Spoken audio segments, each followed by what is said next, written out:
Day of the Siege, 11 settembre 1683. Maybe. The original title is the 11th of September 1683, but how you say that in Italian, I don't know.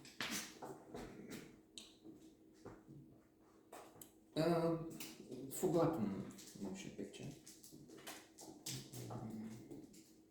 which will stay that way unless, of course, it comes on a program somewhere like it happened here, about the attack of the Ottoman Empire on Vienna on the 11th of September 9/11. I fail to see the coincidence that 1683. Surely some conspiracy can be born out of that combination, QAnon, as they have now in Republicans. Well, a majority are tembel. They see Trump as the chosen one, and that's enough. The leader, there is a minority, fortunately, that are really stupid. QAnon. The one I heard recently has the son of JFK, John Kennedy Jr. died in a plane crash. In fact, didn't die, it was a conspiracy. And he will come back, not from the dead, but not as unreasonable as that. And they've been waiting, a group of them, they've been a subject for late night jokes,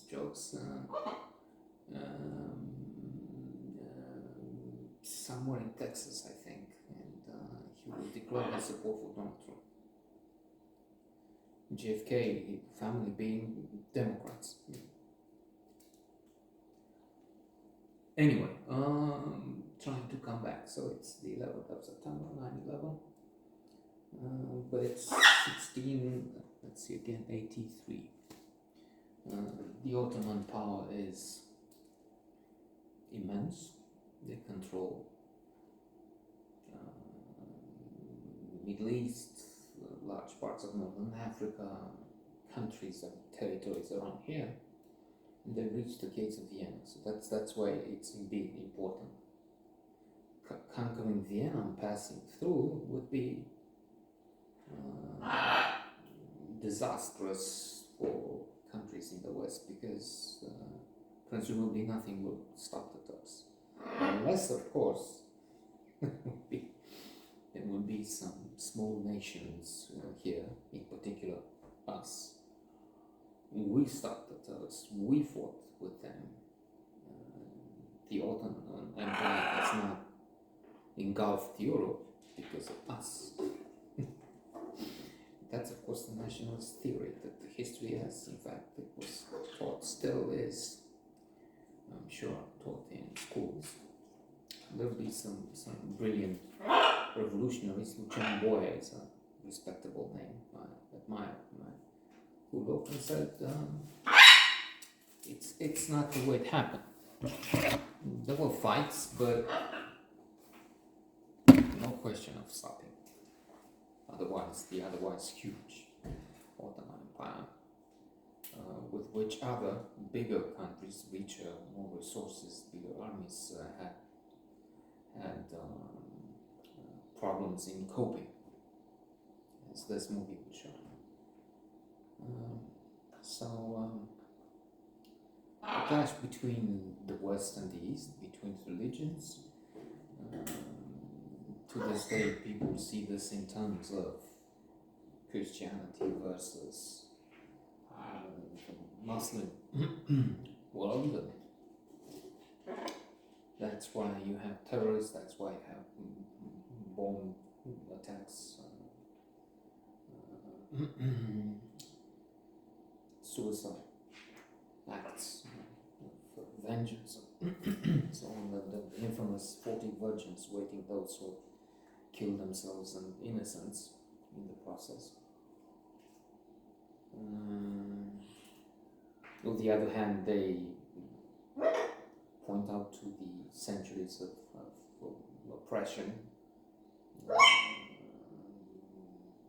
colonies occupied by the West, British, French, and how they extracted richness, they kept people in poverty, children, women, old people died. Because of this, so the revenge on civilians is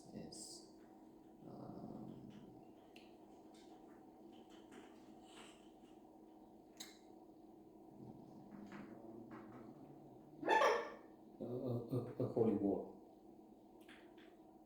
and justified. Jihad.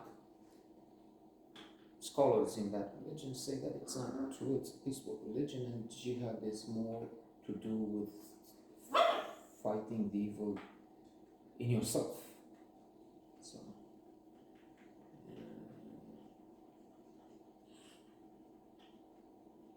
probably a connection because they're related, they have the same origins, they come from the same place.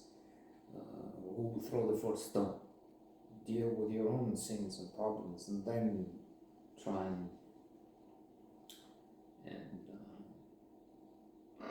engage with the world, and then look out for sin. It's also true that Islam seems to be more radical in some of its teachings, even if, of course, there will be zealots who take it to the extreme.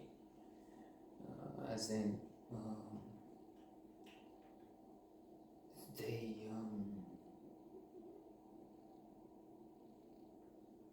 they have this thing of intolerance in particular places. It's not allowed.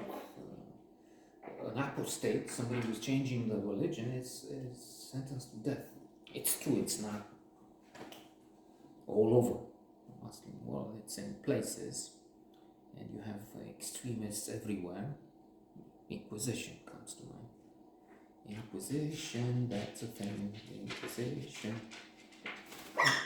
That's from History of the World, Mel Brooks, the Inquisition episode where he has a sort of a musical interlude.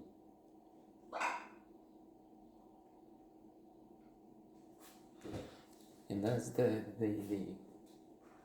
also quite famous Inquisition sketch of Monty Python.